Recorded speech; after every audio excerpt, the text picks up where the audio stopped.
Hello student. Today we are starting the new topic in a chapter agriculture, that is non food crops. ऐसे crops जिन्हें हम food के तौर पे इस्तेमाल नहीं करते। ठीक है, तो पहला है rubber. You already know what is rubber. ये इक्वेटोरियल क्रॉप है जो स्पेशल कंडीशन में कल्टीवेट होता है। वैसे तो ये टॉपिकल और सब टॉपिकल एरिया में भी ग्रो होता है। इसके लिए 200 सेंटीमीटर रेनफॉल, ह्यूमाइड क्लाइमेट और टेम्परेचर जो है अबव 25 डिग्री सेल्सियस होना चाहिए। रबर जो है वो इम्पॉर्टेंट रॉ मटेरियल है बहुत सी इंडस्ट्रीज़ में। ये केरल, तमिलनाडु, कर्नाटका, अंडमान निकोबार और गोरा हिल ऑफ मेघालय में इंडिया में उगाया जाता है। 2012 और 13 में इंडिया 4th रैंक में है रबर प्रोड्यूसर में। ओके, अब हम देख लेते हैं फाइबर क्रॉप्स। फाइबर क्रॉप्स मतलब ऐसे क्रॉप जो इसका इस्तेमाल हम फाइबर के तौर पे करते हैं, जैसे कॉटन है, जूट है, हम्प है, नेचुरल सिल्क है और भी मेजर फाइबर क्रॉप्स है जो इंडिया में उगाए जाते हैं। 4 और भी है। ठीक है, तो जो पहला जो आप देख रहे हैं कि जो क्रॉप्स है वो अलग अलग सॉइल्स में उगाए जाते हैं। ठीक है, इसके अलावा जो सॉइल्स जो है, सॉइल की वैरायटी अलग होनी चाहिए। जो शुरू में जो आपके जो 3 क्रॉप्स है, कॉटन, जूट और हम्प के लिए, उसके लिए जो है सॉइल्स की क्वालिटी डिपेंड करती है उन्हें उगाने के लिए। इसके अलावा जो बाकी क्रॉप्स है, फाइबर क्रॉप्स है, वो ककून्स में बनते हैं। जैसे सिल्कवॉर्म है, जो ग्रीन लीव्स होती है मलाबारी की, उसमें स्पेशली वो सिल्कवॉर्म होता है। तो जो रियली जो सिल्कवॉर्म है, सिल्कवॉर्म को पालना और उसे रेयर करना, उससे सिल्क प्रोड्यूस करना, इसको सेरीकल्चर कहते हैं। इसके बारे में हमने ऑलरेडी जानते हैं। तो आइए पहले फाइबर क्रॉप कॉटन के बारे में पढ़ लेते हैं।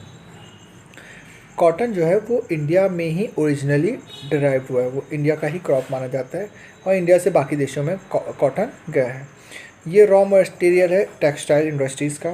2014 में इंडिया लार्जेस्ट प्रोड्यूसर बना, सेकेंड लार्जेस्ट प्रोड्यूसर चाइना के बाद। कॉटन जो है वो ब्लैक सॉइल में बहुत अच्छे से उगता है, जो ज़्यादातर डेक्कन प्लेटू, इंडिया के डेक्कन प्लेटूज़ में बड़ी मात्रा में ब्लैक सॉइल पाया जाता है। इसके लिए हाई टेम्परेचर चाहिए होता है और हल्की रेनफॉल इस इरिगेशन के लिए अच्छी रहती है। टोटल 210 डेज ब्राइट सनलाइट पाने के बाद ये अच्छे से ग्रो हो पाता है। ये खफी क्रॉप है जिसे 6 से 8 महीना लगता है मैच्योर होने में। क्रॉप जो है कॉटन जो है वो महाराष्ट्र, गुजरात, मध्य प्रदेश, कर्नाटका, आंध्र प्रदेश, तेलंगाना, तमिलनाडु, पंजाब, हरियाणा और उत्तर प्रदेश में उगता है। वहाँ उसकी खेती होती है। अगला जो फाइबर क्रॉप है वह है जूट। जूट जो है उसे गोल्डन फाइबर भी कहते हैं। जूट जो है वो वेल ड्रेन्ड सॉइल में उगता है, जहाँ पे फ्लड पेन मतलब थोड़ा बरसाती नमी जो भरी होती है मिट्टी, उसमें अच्छे से उगता है। इसका टेम्परेचर भी हाई चाहिए होता है। जब ये ग्रो करते हैं तब टेम्परेचर ज़्यादा चाहिए होता है। तो ये ज़्यादातर वेस्ट बंगाल, बिहार, असम, उड़ीसा और मेघालय में जूट का प्रोडक्शन होता है। ठीक है, इस जूट से बैग, मैट, रोप, कारपेट और बहुत सी चीज़ें बनाई जाती है। पर जूट जो है वो बहुत ज़्यादा कॉस्टली है, उसका कॉस्ट ज़्यादा है। तो सिंथेटिक फाइबर के कारण उसकी डिमांड अब धीरे धीरे कम होती जा रही है। वो अपना मार्केट लूज़ करते जा रहा है, क्योंकि लोग सिंथेटिक मटेरियल से ही अपने, जैसे नायलॉन है, उसका इस्तेमाल पैकिंग की चीज़ें और बाकी चीज़ों में ज़्यादा कर रहे हैं। ओके, तो ये थे कुछ नॉन फूड क्रॉप्स। अब हम पढ़ लेते हैं technology and the institutional reform. किस तरह इंडिया में टेक्नोलॉजी और इंस्टीट्यूशनल रिफॉर्म हुआ है, तो इसका कैसे महत्व है एग्रीकल्चर में।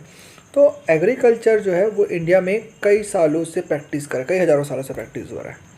पर धीरे धीरे जिस तरह से टेक्नोलॉजी और इंस्टीट्यूशनल चेंजेस आ रहे हैं, तो एग्रीकल्चर डेवलपमेंट इंडिया में अपना पेस खोता जा रहा है।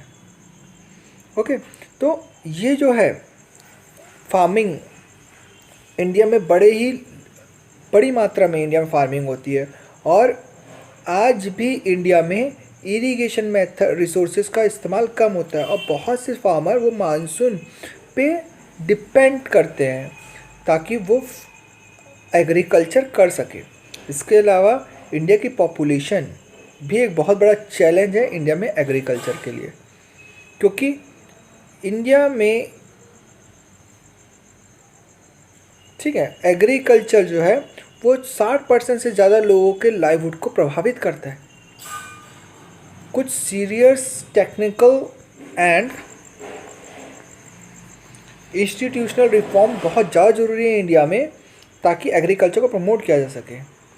हमने कलेक्टिलाइजेशन, कंसोलिडेशन और holding corporation and organization of zamindar, इन सब को किया है। कब? आज़ादी के बाद हमने इस चीज़ों को ट्रांसफॉर्म किया है ताकि नया इंस्टीट्यूशनल रिफॉर्म इंडिया में हो सके। हमने लैंड रिफॉर्म को में भी बहुत ज़्यादा फोकस किया अपने 5 ईयर प्लान्स में, ठीक है, ताकि ज़्यादा से ज़्यादा जो लैंड है वो कंसोलिडेट हो सके और वहाँ पे एग्रीकल्चर किया जा सके। इसके अलावा कुछ लॉ बनाए हम लोगों ने इंडियन रिफॉर्म एक्ट के लिए, ताकि खेती बाड़ी को इंडिया में और ज़्यादा बढ़ावा मिल सके, वो इम्प्लीमेंटेशन जो है उसको किया जा सके। पर इसके अलावा गवर्नमेंट ने भी बहुत से एग्रीकल्चर रिफॉर्म और उसको इम्प्रूव करने के लिए एग्रीकल्चर फैसिलिटीज़ दी थी 1960 और 70s में, जैसे कि green revolution. Okay, green revolution ने टेक्नोलॉजी पैकेज गाँव लोगों को मुहैया कराया था, ठीक है। इसके अलावा वाइट रिवॉल्यूशन, ठीक है, जो ऑपरेशन फ्लूट के नाम से भी जाना जाता है, ये भी लागू किया गया था, जिसने इंडियन एग्रीकल्चर को एक नया शेप देने की कोशिश की। पर ये जो रिवॉल्यूशन थे, ग्रीन रिवॉल्यूशन और वाइट रिवॉल्यूशन, वो कुछ ही एरिया तक ही सीमित रह गए, ठीक है। बाद में 1980s और 1990s में और भी कॉम्प्रिहेंसिव डेवलपमेंट प्रोग्राम इंडिया में लागू किए गए। वो इंस्टीट्यूशनल और टेक्नोलॉजी रिफॉर्म के लिए ज़्यादा फोकस करते थे, ठीक है। जो प्रोविजनल क्रॉप्स थे, जैसे उन्होंने क्या किया कि जो क्रॉप्स थे उनका इंश्योरेंस कराया गया, फ्लड से, ड्रॉथ से, साइक्लोन से, फायर से। ग्रामीण बैंक इस्टेब्लिश किए गए, कोऑपरेटिव सोसाइटी बनाई गई। बैंक जो है वो लोन जो फैसिलिटी प्रोवाइड करेगा फार्मर लोग को लो रेट ऑफ इंटरेस्ट में। और भी बहुत सारे इंपॉर्टेंट स्टेप इंडिया में उठाए गए थे, जैसे कि किसान कार्ड बनाया गया, किसान क्रेडिट कार्ड बनाया गया, पर्सनल एक्सीडेंट इंश्योरेंस स्कीम बनाई गई, और भी गवर्नमेंट ने बहुत से इम्पॉर्टेंट स्कीम्स इंट्रोड्यूस करी ताकि किसानों को फ़ायदा पहुंच सके, ठीक है। कुछ इसके अलावा इन्होंने वेदर बुलेटिन्स और एग्रीकल्चर्स प्रोग्राम जो है वो रेडियो टेलीविज़न में टेलीकास्ट किए ताकि लोग उससे फ़ायदा उठा सके और जान सके कि उन्हें कैसी और कब खेती करनी है, ठीक है।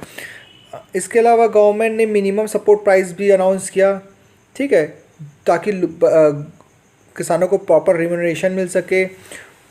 प्रोक्यूमेशन प्राइस इंट्रोड्यूस किया ताकि जो एक्सप्लॉयटेशन हो रहा है फार्मर लोगों का स्पेक्टेकुलर और मिडलमैन के द्वारा वो कम हो सके। तो ये सारी जो इंस्टीट्यूशनल ट्रांसफॉर्म रिफॉर्म इंडिया में किए गए थे। ओके, अब हम देख लेते हैं कंट्रीब्यूशन जो है हम इंडियन एग्रीकल्चर सेक्टर का नेशनल इनकम में और एम्प्लॉयमेंट में और आउटपुट में कितना है। तो एग्रीकल्चर जो है वो इंडिया का बैकबोन है। इंडियन इकोनॉमिक जो है वो अपने जीडीपी ग्रॉस डोमेस्टिक प्रोडक्ट में दिन प्रतिदिन 1915 के बाद से डिक्लाइन कर रही है एग्रीकल्चर सेक्टर में। 2010-11 के अकॉर्डिंग 52% जो है टोटल वर्कर्स आज भी फॉर्म एक्टिविटीज़ में एम्प्लॉय है, पर उनका कंट्रीब्यूशन जीडीपी में बहुत ज़्यादा कम है, ठीक है। ये क्या है, इंडिया की हाफ पॉपुलेशन से भी ज़्यादा लोग इंगेज है लेकिन उतना कंट्रीब्यूशन नहीं कर पा रहे जितना उनको करना चाहिए।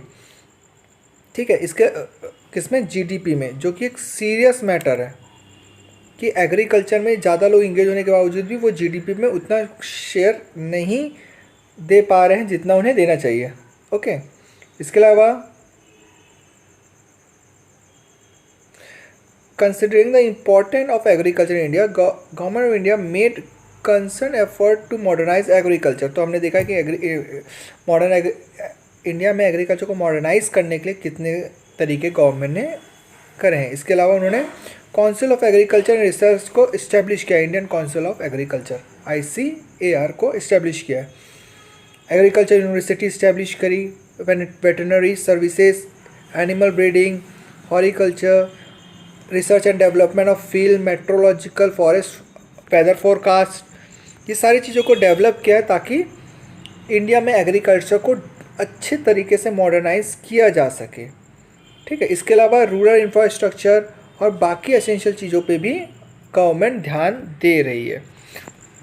तो अगर आप ये टेबल देखेंगे 4.1 का, तो आप जान लेंगे कि किस तरीके से इंडिया में एग्रीकल्चर इंडस्ट्री और सर्विस सेक्टर की कंट्रीब्यूशन रहा है।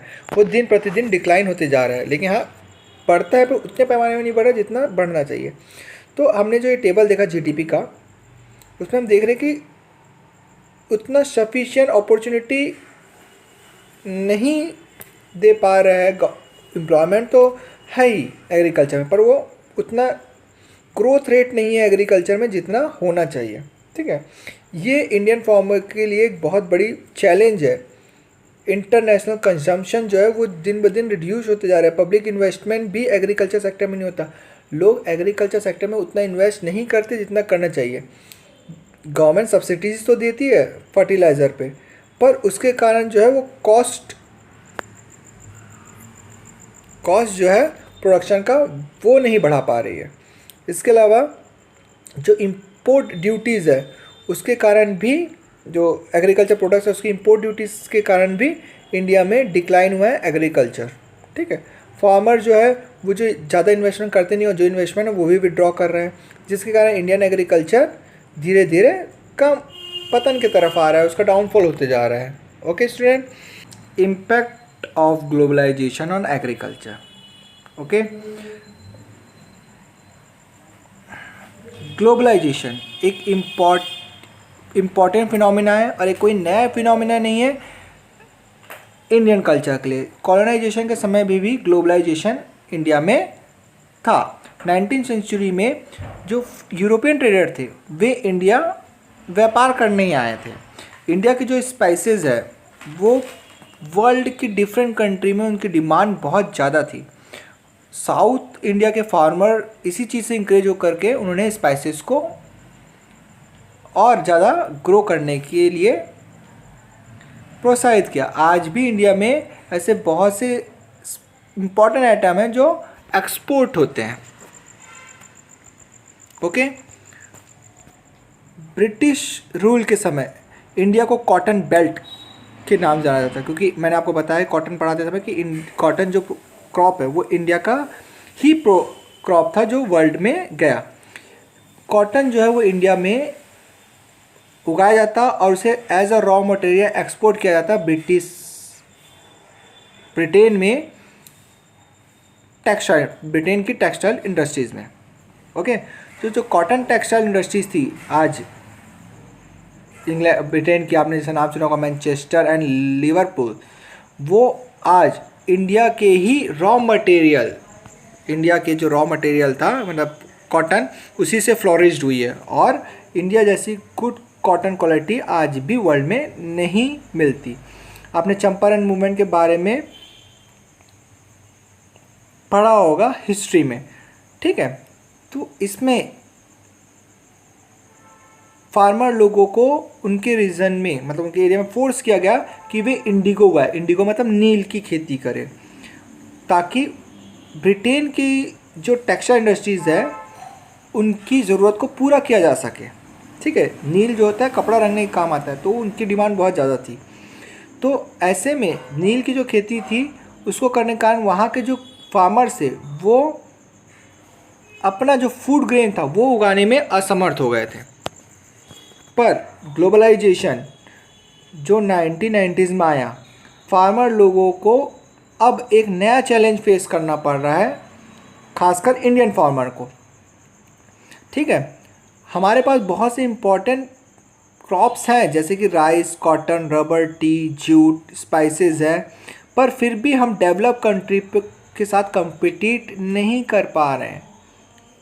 ठीक है, हमको बहुत ज़्यादा सब्सिडीज़ मिलती है, पर फिर भी ये उतनी मददगार नहीं है जितनी कि बाकी जो कंट्री है उसको उनके मुकाबले। आज इंडियन एग्रीकल्चर जो है वो बहुत ही बड़े दो राहे पे खड़ा हुआ है। ठीक है, इंडियन एग्रीकल्चर सक्सेस और प्रॉफिटेबल है, पर वो एक इम्प्रूवमेंट चाहता है अपनी कंडीशन, मार्जिनल और ख़ासकर स्मॉल फार्मर के लिए। जब तक हम छोटे फार्मर को डेवलप नहीं करेंगे, छोटे किसानों को आगे नहीं बढ़ाएंगे, तब तक इंडियन एग्रीकल्चर नहीं बढ़ सकता। ग्रीन रिवॉल्यूशन लाया, उनकी प्रोमिसेस बड़ी बड़ी थी, पर वो आज भी कंट्रोवर्सी से घिरा हुआ है, क्योंकि हमने देखा है कि वो सिर्फ लिमिटेड एरिया तक ही सीमित रहा, पूरे देश में वो नहीं गया। इसके अलावा ग्रीन रिवॉल्यूशन ने डिग्रेडेशन लेकर आया,